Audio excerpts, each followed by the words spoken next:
오늘 창세기 49장 말씀이죠. 59번째.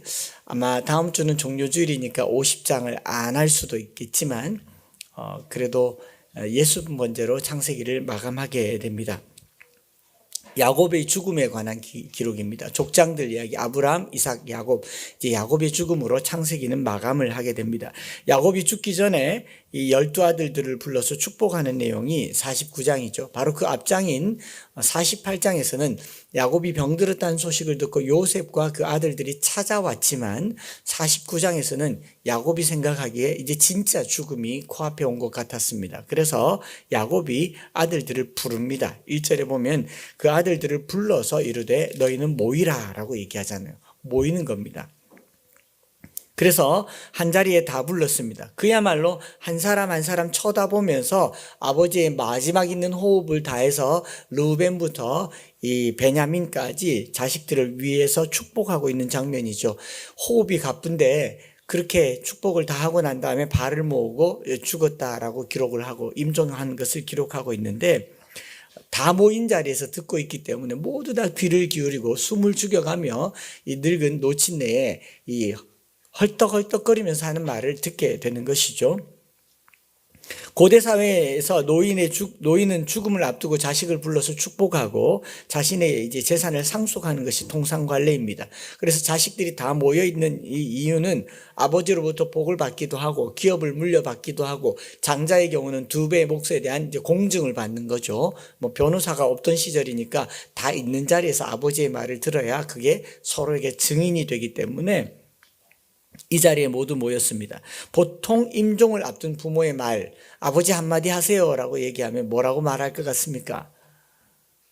좋은 말하기 십상이잖아요. 평안하게 살아라.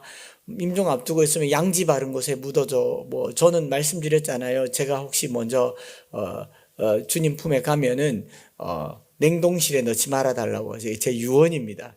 바로 화장해. 추워서 못 견딜 것 같아요. 추워서 제가 일어날 것 같아요. 그러니까 유언이에요. 바로 따뜻한데 넣어달라. 그런 것처럼 보통 임종을 앞두면 양지 바른 곳에 묻어달라, 선산에 묻어달라, 뭐 화장을 해달라, 혹은 이북에서 오신 분들은 유골을 가져다가 통일되면 반드시 고향 땅에다가 묻어달라, 이런 자신의 묘소에 대한 이야기를 하죠. 야곱도 똑같이 마지막에 이 이야기를 합니다. 그런가 하면 아버지 우리한테 할 말 없어요. 그러면 뭐 너 행복하게 살아야 된다. 너 힘들게 살았는데 이제 고생하지 마라. 땅 한 덩어리 너 줄 테니까 이제는 너무 고생하지 말고 살아라. 뭐 형제간에 우애하면서 살아라. 그리고는 큰 마지에게는 동생들 잘 돌보거라. 내가 막내 공부 끝까지 못 시키고 먼저 간다. 막내 공부는 네가 시켜줘라. 뭐 이런 말 하고 가잖아요. 그래서 다 모여 있잖아요. 다 모여 있는데, 그런데 이 본문은 3절 첫 구절 말을 떼는 순간부터 저주에 가까운 말을 합니다. 3절에는 너는 내 장자요, 내 능력이요, 내 기력의 시작이라. 위풍이 월등하고 권능이 탁월하다. 여기까지는 좋아요. 그렇다마는 갑자기 주의가 집중되죠. 아들들이 다 아버지 그런데 루벤에게 너는 내 장자요, 내 능력이요, 내 기력의 시작이라. 위풍이 월등하고 권능이 탁월하다. 이렇게 분위기가 완전 반전이잖아요. 그러면서 뭐라 그래요? 물의 끓음 같았은즉 너는 탁월하지 못하리라. 네가 아버지의 침상을 올라 더럽혔습니다. 이걸 늙어 죽어가는 노인이 말을 하고 있다는 거예요. 그래서 뭐라고 얘기해요? 이제 탁월하지 못하다 말을 다른 번역에서는 으뜸이 되지 못한다, 혹은 마지가 되지 못할 거다, 장작분을 잃어버릴 거다, 이렇게 얘기하는 거죠. 저주에 가까운 이야기를 하는 겁니다. 이 자리에 누가 있다고요? 12명 다 모여 있는 거죠. 어쩌면 며느리가 있을 수도 있고 손주들도 있을 수가 있는데 그 과거 얘기를 꺼내는 겁니다. 듣는 루벤 불편하게 시리. 보통 나이가 들면 기억이 없어지고 나쁜 기억들은 대체로 그냥 덮고 지나가기 마련인데, 이 야곱 할아버지는 선명한 기억을 다시 끄집어내는 겁니다. 그것도 12아들들 앞에서요. 듣는 루벤은 얼굴이 화끈해집니다. 영감님 마지막 호흡이 참 길다 싶더니 결국 이렇게 사고를 치시네요. 조용히 가시지. 이걸 꼭 얘기를 해가지고 한 번 더 곱씹어 기록에 남길 게 뭐겠습니까?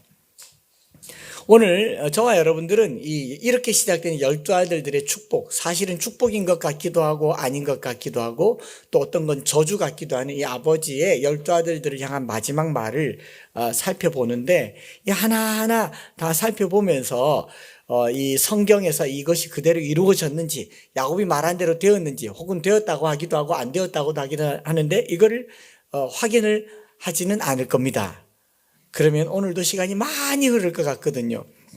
그게 또 그렇게 크게 의미가 없습니다. 어떤 사람 말한 대로 야곱의 말은 예언자와 같아서 그대로 이루어졌다라고 말하고 12지파가 되었다라고 하기도 하지만 맞지 않는 것도 상당히 많기 때문에 그렇다면 이렇게 긴 본문을 굳이 기록할 이유가 무엇이며 후손들이 이것을 읽고 12지파의 할아버지의 치부까지 드러낼 이유가 무엇일까 생각해 보는 것, 이게 어쩌면 기록의 목적이 아닌가 생각을 하는 거죠. 12지파의 후손들이 이 본문을 읽으면서 역시 우리 야곱 할아버지가 말씀하신 대로 다 되었네, 야곱 할아버지의 축복은 그야말로 위대해, 우리는 그 축복대로 살 거야 라고 말한다면 이건 운명론입니다. 그렇죠? 숙명론에 빠지게 되는 겁니다. 우리 신앙생활이 여기에 조금 걸려 있어요. 우리는 약간의 샤머니즘적 신앙생활을 배워왔기 때문에 누군가의 축복과 저주가 내 운명이 결정될 거라는 운명론에 잘 빠집니다. 그래서 목사님께 축복받는 그건 좋은 일이지만 목회자로부터 싫은 소리 듣지 않아야 된다, 저주받으면 안 된다, 이런 얘기도 굉장히 많이 하면서 지금까지 지내온 거죠. 이거 결론적으로 얘기하면 무속신앙입니다. 이런 말 믿지 마시기 바랍니다. 저주를 믿지 않으려면 축복도 믿지 않아야 되죠. 그래서 목사님이 축복한다고 다 되는 거라고 생각하지도 이거 좀 손해보는 것 같은데요. 근데 잘 들어보셔요. 그게 영향을 줍니다, 우리에게. 좋은 말 3개 듣고 내 걸로 삼지만요, 나쁜 말은 그러면 당연히 그것도 그래 돼야 되는 거 아니겠습니까? 근데 이게 왜 다르냐, 그대로 되지 않는다라고 말하냐면, 어릴 적에 부모님이요, 아들 놓을 때 억지 아들 놓으면서 하나님 앞에 이렇게 기도하잖아요. 한나처럼 우리 아들 놓으면 목회자 만들겠습니다, 선교사 만들겠습니다, 주를 위해 드리겠습니다. 그런데 아들이 부모 뜻대로 커요, 안 커요? 안 크죠. 그래서 아들이 목사가 안 되고 그냥 일반 회사원이 됐어요. 회사원이 됐는데 한참 살다가 일이 꼬이고 막 뜻대로 안 됩니다. 그때마다 생각나는 게 뭐냐, 엄마가 나를 서원했는데, 이게 계속 나를 몸이 아픈데 서원을 안 지켜가지고 그렇다, 이게 계속 따라다녀요. 심지어는 교회에 작정헌금을 했어요.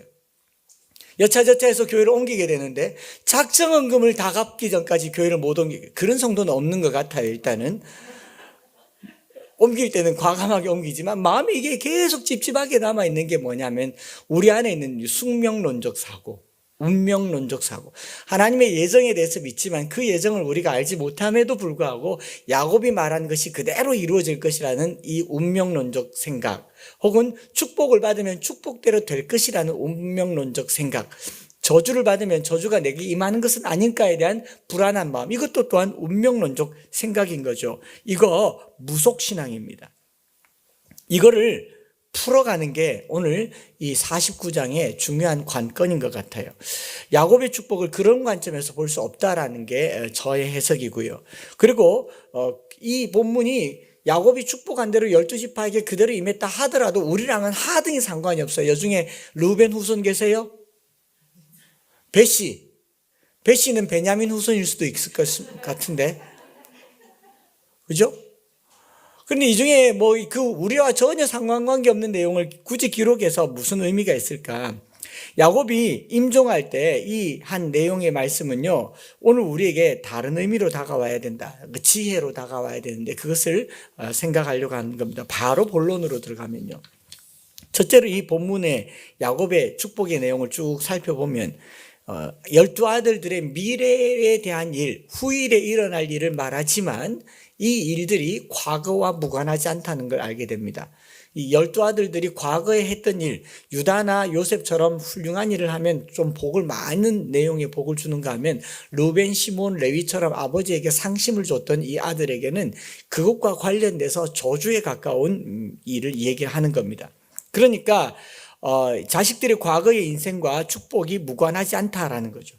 미래의 축복이 과거의 그 사람의 삶과 무관하지 않다는 게 우리에겐 좀 부담스럽고 기독교 신앙과는 관계없어 보입니다. 왜냐하면 신약성경 고린도후서 5장 17절에 그런즉 누구든지 그리스도 안에 있으면 새로운 피조물이라 이전 것은 지나갔으니 보라 새 것이 되었도다. 이전 것은 다 지나갔습니다. 이전 것은 다 잊어버리면 됩니다. 라고 퉁쳤는데 야곱은 그렇게 하질 않아요. 그것도 임종할 때 요 날만 요 때는 좀 거칠게 주둥이를 닫으면 영원히 지울 수 있는 르우벤의 과거를 또 한 번 더 끄집어내는 거잖아요. 이날만 말하지 않으면 그냥 넘어갈 수도 있는 시므온과 레위의 창세기 34장 사건이 또 거론되고 있지 않습니까? 이게 무슨 이야기일까 생각을 해보는 겁니다. 첫 아들 르우벤에게는 엄밀히 따져보면 축복을 하지는 않았습니다. 장자가 되지 못할 거다. 으뜸이 되지 못할 것이다. 탁월하지 못하리라. 너 이제 장자 아니야 라고 끝내버립니다. 르우벤과 시므온과 레위에게도 축복이라고 할 만한 건 하나도 없습니다. 저주를 합니다. 그러나 그 중에서도 유다와 요셉에게는 특히나 많은 분량을 할애해서 축복하죠. 모두 이 25절의 축복의 내용이 12지파에게 있으면 평균적으로 한 지파당 두 절씩 써야 맞잖아요. 그런데 유다에게 5절 쓰고 요셉에게 5절 쓰고 편애받으면서 자란 야곱답게 편애를 아주 제대로 하고 있잖아요. 그죠? 좋아하는 사람 좋아하고 미워하는 사람 미워하는데 그게 과거와 연관이 있는 거죠. 요셉에게는 왕권을, 유다에게는 메시아를 약속을 합니다. 그런데 시므온과 레위는 축복은커녕 저주를 내립니다. 르우벤에게도 탁월하지 못하겠다. 아비의 침상에 올라 더럽혔음이로다. 그가 내 침상에 올랐었도다. 과거의 그 불량스럽고 수치스러운 이야기를 또 끄집어내는 거죠. 여러분들이 만약에 어머니 아버지 임종할 때 가서 병원에 혹은 임종한 그 자리에 가서 엄마 마지막으로 할 말 없나 그러면 제일 좋은 임종은 사랑한다 하더라. 예수 잘 믿거라. 그리고 평안하게 가시면 우리 호상. 근데 숨이 걸떡걸떡 넘어가는데 10년 전에 그 일을 내가 지금도 잊을 수가 없다. 니 왜 그랬노? 이러면은 참 인생 꼬이는 거잖아요. 변호사까지 옆에 놔두고 꼬이는 거예요. 그죠? 그런데다가 5절 7절 읽어보면 시므온과 레위는 형제요 그의 칼은 잔해하는 기계 즉 죽이는 기계라고 해요. 오 내 호나 그들의 모의에 상관하지 말지어다. 오 내 영광아 그들의 집회에 참여하지 말지어다. 분노대로 사람을 죽이고 혈기대로 소의 발목 힘줄을 끊었도다. 이게 무슨 말입니까? 창세기 34장에 이 자기의 누이 디나가 세겜 족장에게 강간을 당하고 나서 할례 받으라라고 하는 이 비겁한 명분으로 할례를 받고 일주일이 지나서 사흘이 지나서 몸을 꼼짝달싹을 못하는 지경에 칼을 들고 가서 다 죽여버린 그 사건을 지금 야곱이 또 끄집어내서 얘기하지 않습니까? 그게 몇십 년 전의 일인데 잊을 만한데 이거 보면요 노인네들 기억 없다는 거 다 거짓말 같죠. 그러니까 성경 암송 못한다는 말도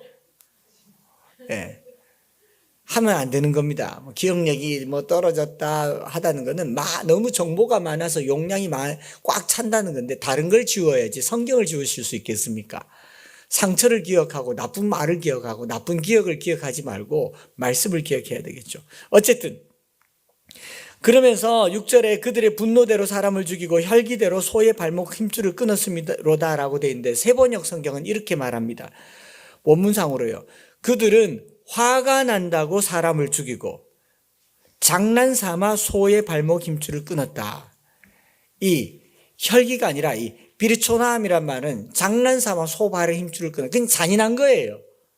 화가 나니까 사람 죽여버리고 그냥 막 낄낄거리면서 소 발목의 힘줄을 끊어버리고 이런 시므온과 레위 이렇게 저주한 겁니다. 그러니까 그들의 모임에 가지 마라. 그들을 흩어버리겠다라고 얘기하는 겁니다. 이런 이야기는 말 안 하고 싶을 텐데요. 그죠? 제가 저희 집 식구 얘기를 한 번씩 아니 자기가 사고를 쳐놓고 그 회개하고 나서는 아빠 설교할 때 예화로 써도 괜찮아라고 얘기해서 예화를 쓰는데 제가 설교를 한 번만 하겠습니까? 예화를 얼마나 많이 씁니까? 근데 그 여러 예화 중에 아영이 예화가 제일 잘 먹히는데요. 계속 하는데 이제 요즘 와서 그래요. 이제는 잊을 때도 됐는데 고마해라. 말 묻다 아이가 그래요. 저는 계속 할 거거든요. 허락받았으니까. 그런데 이 시므온과 레위, 르우벤이 자기 이야기를 이 임종 직전에 한다는 건 참 불편한 일입니다. 12 아들들 다 있잖아요. 이 과거의 일을 바탕으로 장래의 일을 말하는 방식, 이게 축복입니다. 이게 고대 사회에 죽기 직전에 자식들에게 한 축복입니다. 이거하고 비슷한 사례가 어디 있느냐? 노아가 그랬어요. 노아가 셈과 함과 야벳을 축복할 때 셈은 축복했지만 함과 야벳은 함은 다르게 저주에 가까운 말을 했습니다. 왜요? 과거에 그가 했던 일을 미래에 겪게 될 것이라고 얘기하는 겁니다. 이게 축복입니다. 후일에 겪을 일을 말했지만 과거의 일을 바탕으로 장래의 일을 말한다. 이게 뭘까? 그래서 많은 구약학자들은 이 본문을 예언자적이다라고 얘기합니다. 예언이라고 얘기해요. 예언. 예언은 미래의 일을 결정적으로 보여주는 게 아니라 과거의 사건을 바탕으로 미래에 일어날 수 있는 가능성을 보여주는 게 구약이 말하는 예언입니다. 이거 잘 들으셔야 됩니다. 우리 무속적 사고 속에는 예언은 반드시 일어날 필연의 사건. 그래서 이 예언은 바꿀 수 없다. 이렇게 보지만 구약 성경에 있는 모든 예언은요, 조건절입니다. 뭐라고 얘기합니까? 칼을 너희 앞에 두었으니 회개하라. 불을 내릴 것이니 돌아오라 라고 말하죠. 도끼가 나무 뿌리에 놓였으니 열매 맺지 아니하는 가지마다 찍어 불에 던져지리라. 열매 맺으면 되잖아요. 다 조건절이에요. 성경이 말하는 예언은 결정적인 게 하나도 없습니다. 성경의 예언자들을 통해서 예언하는 내용의 예언은 전부 경고이고 예고이고 돌이키라고 하는 하나의 사인인 겁니다. 그러면 이 본문을 다르게 볼 수 있죠. 루벤과 시몬과 레위에게 한 이 말은 저주가 아니라 예고예요. 너희들 과거에 그렇게 산 대로 계속 살면 앞으로도 그 삶의 열매를 맺게 될 것이니 과거를 청산해야 미래에 축복이 있다. 이 말하는 겁니다. 왜 이 정부가 적폐청산에 그렇게 애를 쓰겠습니까? 왜 일본과의 관계를 해결하지 못해서 그렇게 애를 쓰겠습니까? 이거 덮어두고는 미래가 없다는 거예요. 이게 성경이 말하는 축복의 패턴인 겁니다. 충고이자 경고라고 볼 수 있는 거죠. 지금처럼 과거의 삶을 가지고 살 것인지 아니면 이 과거를 끊고 새로운 삶을 살 것인지 너희가 선택하라. 이게 우리가 받을 수 있는 첫 번째 메시지입니다. 지금까지는 어떻게 살았든지 간에 부모의 눈에 보이는 자식의 길은 과거와 연결되어 있습니다. 때로는 바둑 두시는 분들은 바둑의 가장 기본이라고 하는 축이라는 게 있어요. 축. 단수 치면 또 맞고, 단수 치면 맞고, 단수 치면 맞고. 물 끊어지는 단수가 아니고요. 일본말을 좀 해야 되겠네. 아다리! 그러면 맞고, 아다리! 그러면 맞고, 이렇게 내어려 가가지고 축인데 맨 끝에 벼랑에 그래서 한 줄 다 짚내주는 걸 축이라고 하는데 바둑을 알면 축은 기본이다라는 거잖아요. 알파고 만들 때 알파고가 축을 몰라서 축 바이러스가 생겼대요. 그 축버그라고 하는데 축복이 아니고 축버그. 버그가 생겼대요. 그 알파고가 처음에 그걸 이해를 못했대요. 막으면 되지 하고 막았는데 그 끝이 망하는 거였더라는 거죠. 우리 인생이 금방 내 눈앞에 일어난 일을 땜빵하듯이 맞고 살면 그 끝이 망한다는 걸 누가 아느냐? 부모가 알아요. 아이들이 시험 공부할 때 벼락치기에서 한번 성적이 잘 나왔다고 그 다음부터 계속 벼락치기 하면요, 부모는 알아요. 저러다 망하지. 누가 알아요? 부모가 알아요. 왜냐하면 부모도 해봤거든요. 그 내 새끼인데 왜 모르겠어요? 부모가 바라보는 자식은요, 그의 삶의 과거의 역사가 미래를 보여주는 청사진과 같은 겁니다. 그래서 부모가 자식에게 과거의 일을 이야기할 때는요, 자식은 허투루 들으시면 안 돼요. 그게 내 미래와 무관하지 않다라는 겁니다. 부모님들이 가끔 가다 저러잖아요. 저기 어릴 적부터 그러더니 아직도 저러나. 왜 3살 버릇 여든 간단 말하겠어요? 야곱이 지금 하고 있는 말은요, 너 3살 버릇 여든 갈 수 있으니 지금 정신 차려. 이건 경고입니다. 예고고요. 그리고 이게 경고로 들리면 그 말이 축복이 되는 겁니다.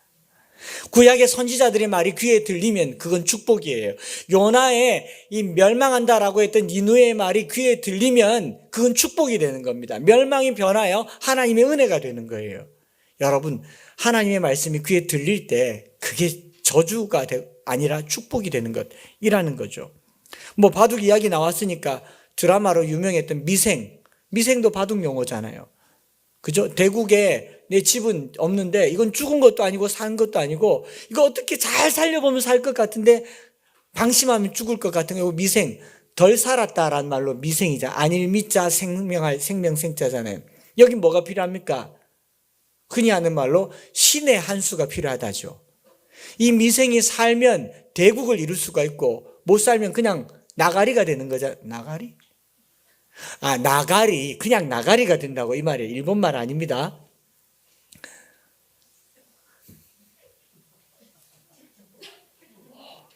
섭섭했습니다. 집중해 주세요. 그냥 나가버리는 거죠. 우리 부모님들이 보는 자식들의 인생은 미생 같아요. 저들에게 있어서요, 신의 한 수가 필요한 겁니다. 루벤에게, 레위에게, 시므온에게 신의 한 수가 필요한 거예요. 이게 부모의 눈에 비치는 자식인 겁니다.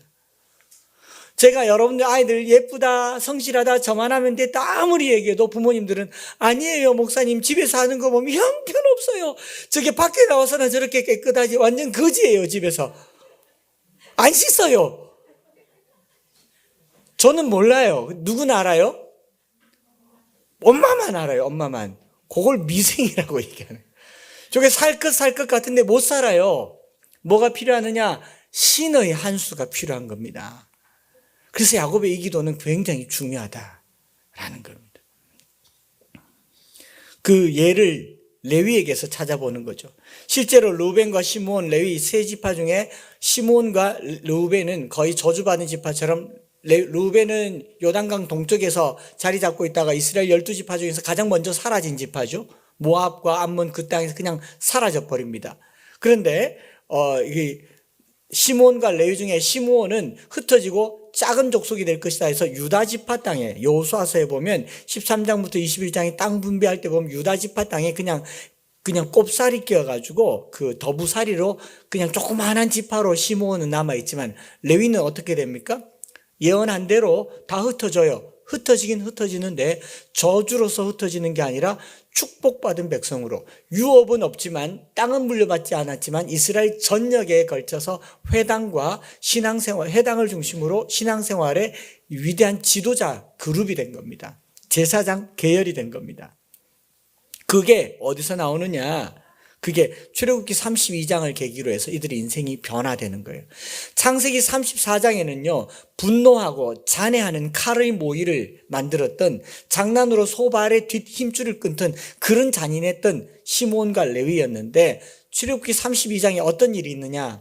모세가 시내산에 하나님의 율법을, 계명을 받으러 가서 이 두 돌판을 받았어요. 그런데 그 40일을 못 견뎌가지고 이스라엘 백성들이 밑에서 뭐 하죠?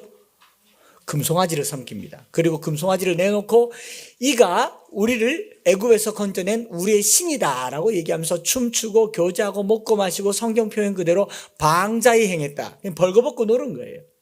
모세가 그 모습을 보고 너무 분노해서 하나님으로부터 받은 돌판을 깨뜨려 버리지 않습니까?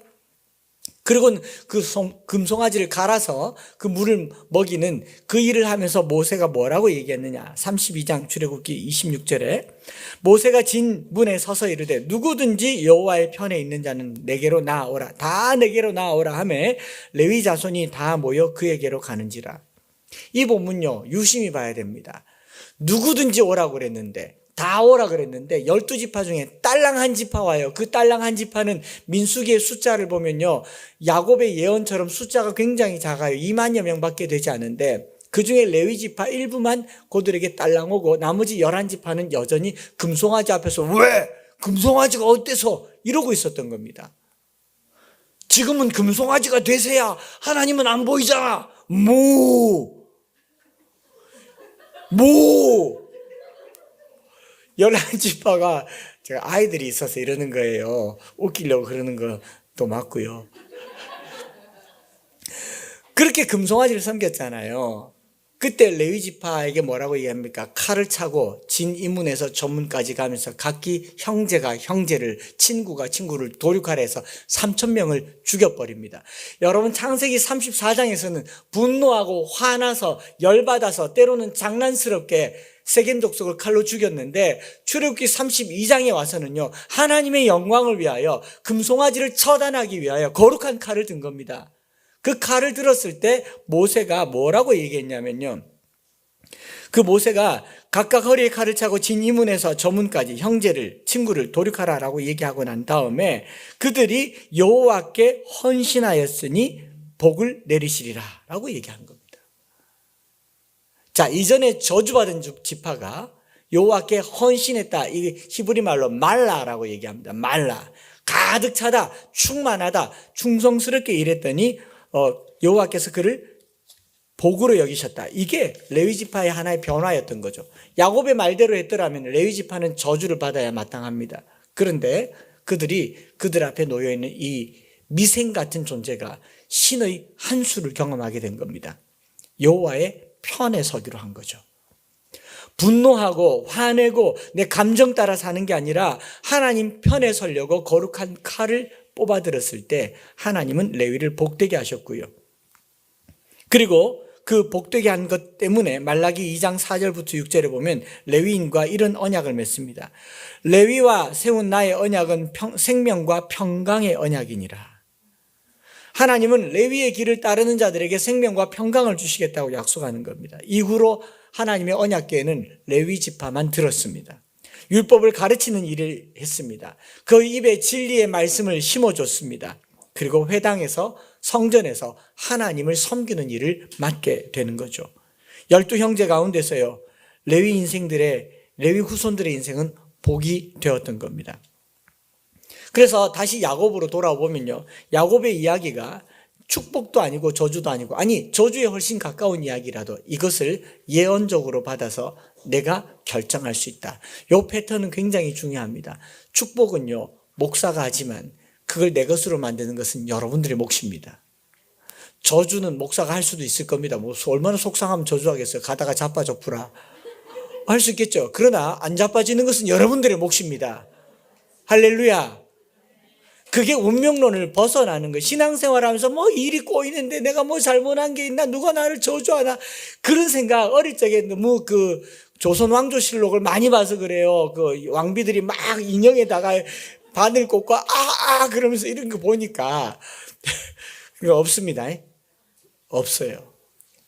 누가 축복을 하든 저주를 하든 그것을 내 것으로 만드는 것은요, 나의 결단에 달려 있습니다. 시므온도 르우벤도 레위도 스스로 결단할 수 있었고, 레위는 그 중요한 결단을 복으로 만들었습니다. 창세기에 나온 레위는 자신의 분노와 노여움 때문에 아버지의 저주와 하나님의 저주를 받았지만요, 이제 그 후손은 축복의 분수령으로 바뀌어지는 거죠. 출애굽기 32장 29절, 모세가 이르되 각 사람이 자기 아들과 자기의 형제를 쳤으니 오늘 여호와께 헌신하게 되었느니라. 그가 오늘 너희에게 복을 내리시리라. 여러분, 과거의 불순종을 잘라내면 미래의 복이 됩니다. 또 과거의 저주를 잘라내면 미래의 저주도 잘립니다. 이런 관점에서 볼 때 구약의 축복은요, 미래적인 복을 담는 부모의 단순한 소원을 담은 게 아니라 과거의 자식의 삶을 두고 그 자식에게 말하는 경고이기도 하고 예언이기도 하고 그리고 지혜이기도 하는 겁니다. 그래서 우리 자녀들은 부모가 하는 말, 옛적에 하는 말 그 잘 들으셔야 됩니다. 더 이상 부모의 입에서 옛적의 아픈 상처가 입에 거론되지 않도록 삶을 바꾸고 생활을 바꾸고 신앙적 결단을 하는 저와 여러분들 되시기를 바랍니다. 성경은요, 아주 오래된 과거의 기록이지만 오늘도 우리에게 그렇게 말씀하세요. 너 그렇게 살면 망한다. 그렇게 살면 안 돼 라고 말하잖아요. 그게 저주의 메시지인 겁니다. 그래서 돌아오라고 하는 거죠.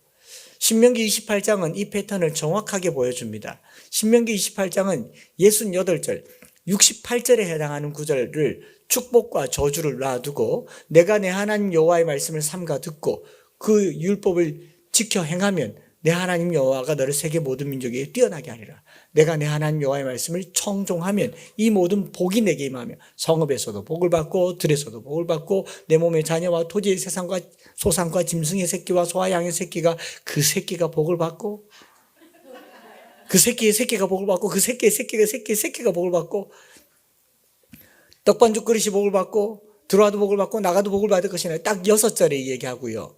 7절부터 68절까지는요. 만약 내가 내 하나님 여호와의 말씀을 청종하지 아니하면 저주를 받고 저주를 받고 저주를 받고 들어가도 저주를 받고 나가도 저주를 받고 저주를 받고 온통 저주예요. 그리고 뭐라고 말하느냐? 내가 너 앞에 생명과 죽음을 두고 복과 저주를 두고 생, 사, 화, 복을 두었으니 네가 선택하라는 거예요. 부모가 기도한다고 자식들이 기도대로 되는 게 아닙니다. 선택은 누가 하느냐? 자식이 하는 겁니다. 우리 자녀들이 잘 들으셔요. 엄마 기도로 내가 잘 됐다. 웃기는 소리. 아빠 기도로 내가 잘 됐다. 멍청한 소리. 그렇다고 기도 안 한다는 부모. 어리석은 소리. 부모는 기도하고 축복해야 돼요. 그러나 그것을 내 것으로 만드는 나의 고백과 나의 결단이 필요한 줄 믿습니다. 그거 하셔야 돼요. 이런 예언은 부모는 당연히 해요. 요즘도 여러분들 집마다 가서 예언합니다. 뭐라고 예언하는 줄 아세요?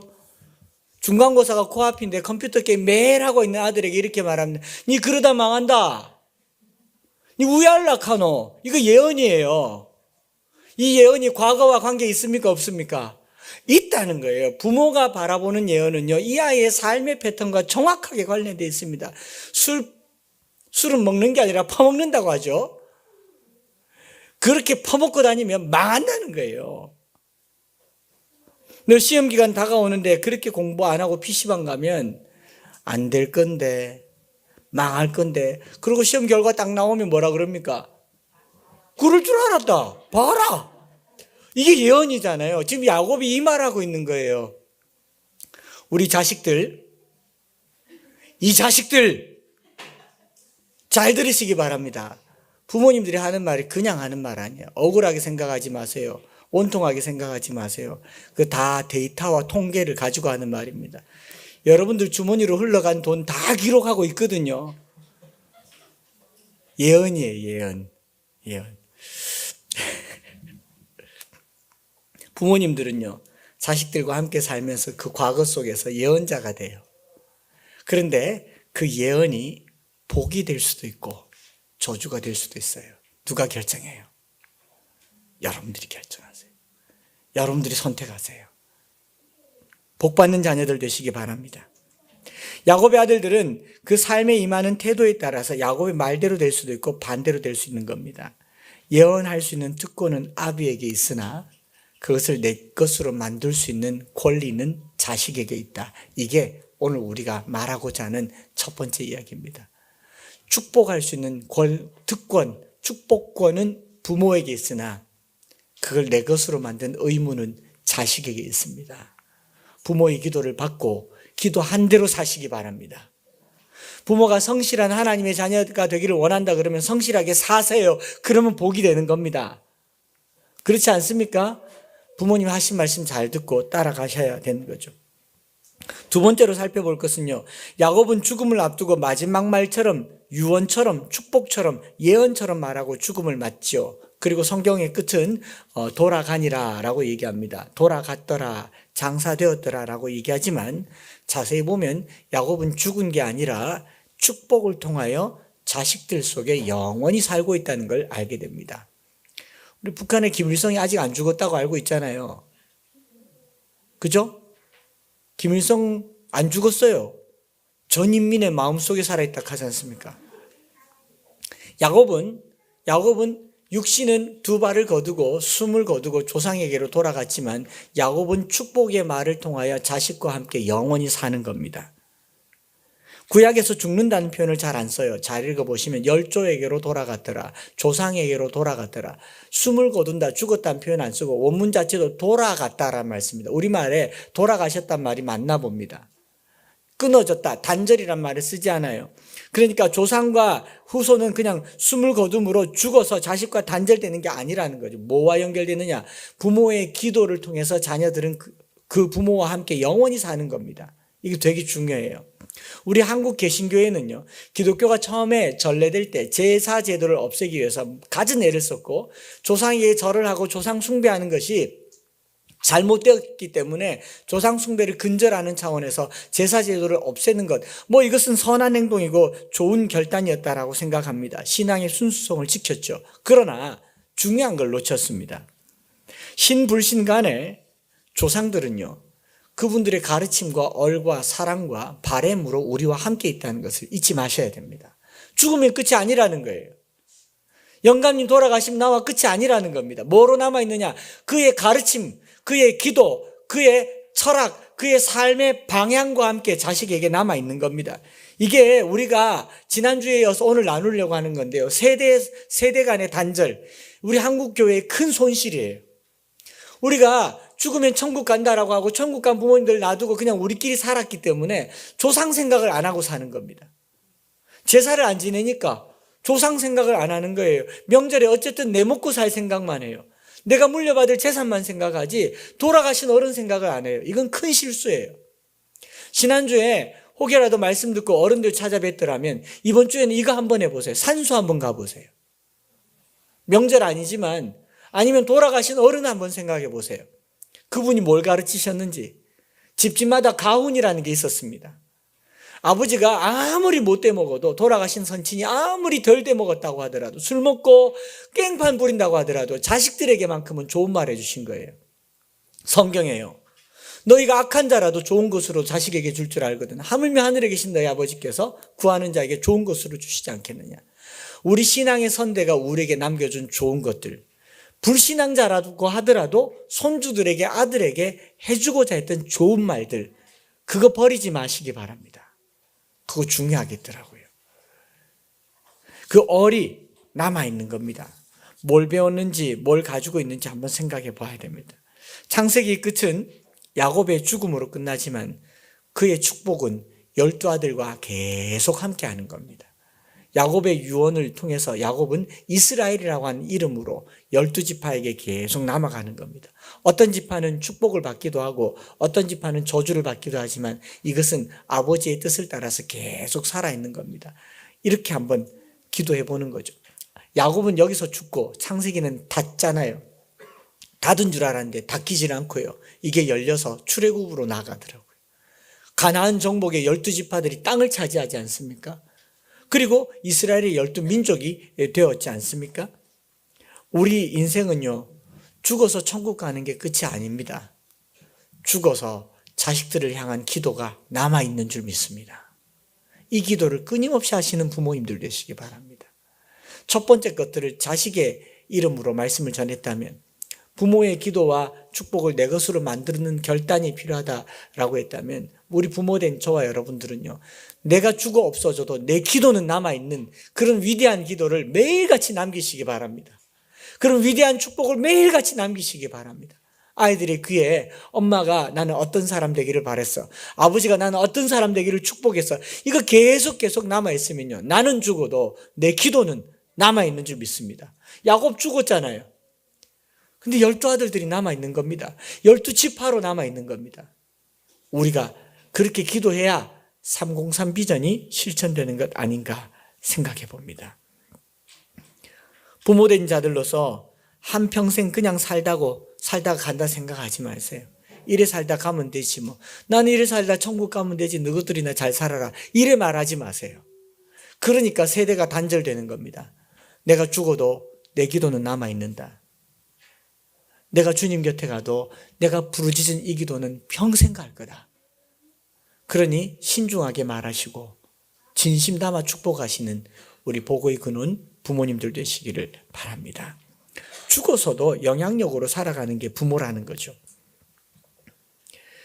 주중에 그 모교회 어릴 적에 교회 다녔던 친구가 찾아왔는데 지금은 신앙을 떠나서 멀리 있지만 한 달에 한 번씩 엄마한테 간대요. 돌아가신 엄마한테. 너무하는 거 아이가? 그런데 생각이 자꾸 난대요. 거기에 비하면 우리는 너무 꽉 단절해서 부모와 관계없는 삶을 사는 것 같아요. 관계 있으십시다. 살아서도 관계 있고요. 돌아가신 분들의 그 기도도 한번 떠올려 보세요. 마지막으로 한 가지만 더, 분량대로 축복하였단 말을 좀 다른 번역을 찾아봤습니다. 28절에 보면 각 사람의 분량대로 축복하였더라라는 말이 있는데 세번역 성경에는 알맞게 축복하였더라. 하나하나에게 알맞게 축복하였더라라고 얘기하는 겁니다. 이 축복이라고 하는 게 보통 넘치게 복을 빌잖아요. 그죠?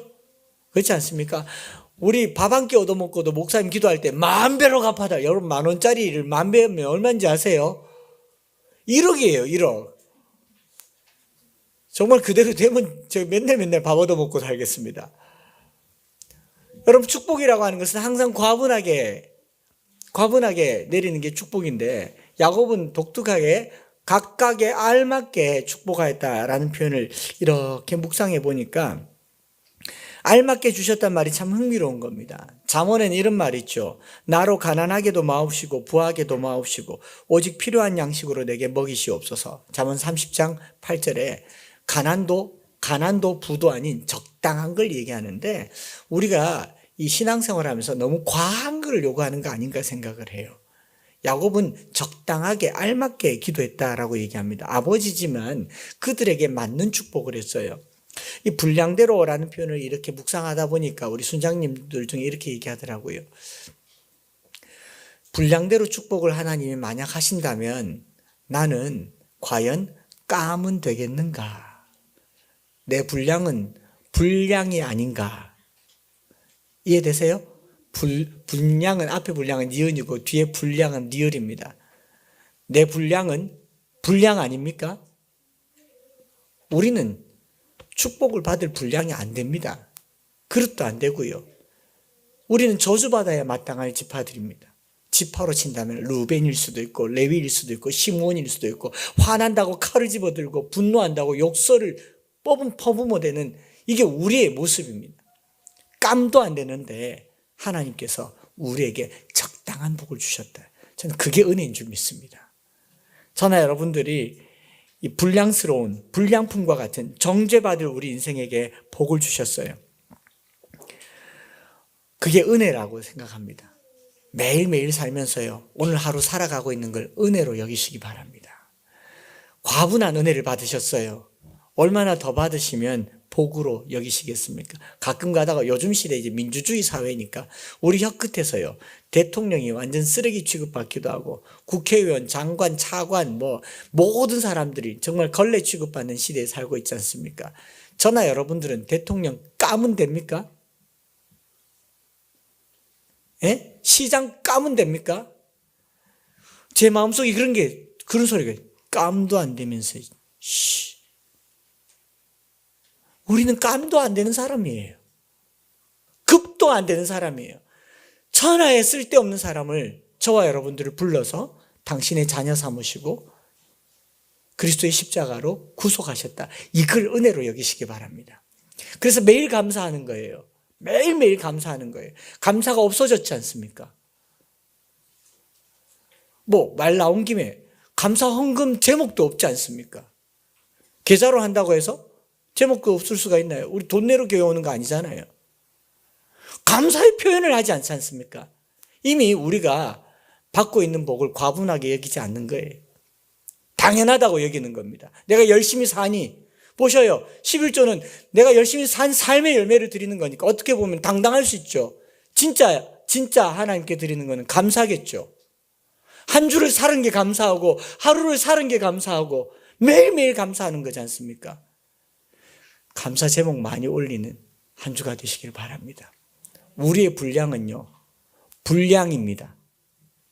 이게 세 번째 제목입니다. 적으세요. 내 분량은 분량이다. 이 분량품 같은 저와 여러분들을 그리스도의 은혜로 구속하셨습니다. 이 은혜를 누리며 사는 저와 여러분들 되시기 바랍니다. 받은 것에 감사하고요, 닥쳐서는 안 될 저주를 결단하는 오늘의 신의 한 수가 있기를 축복합니다.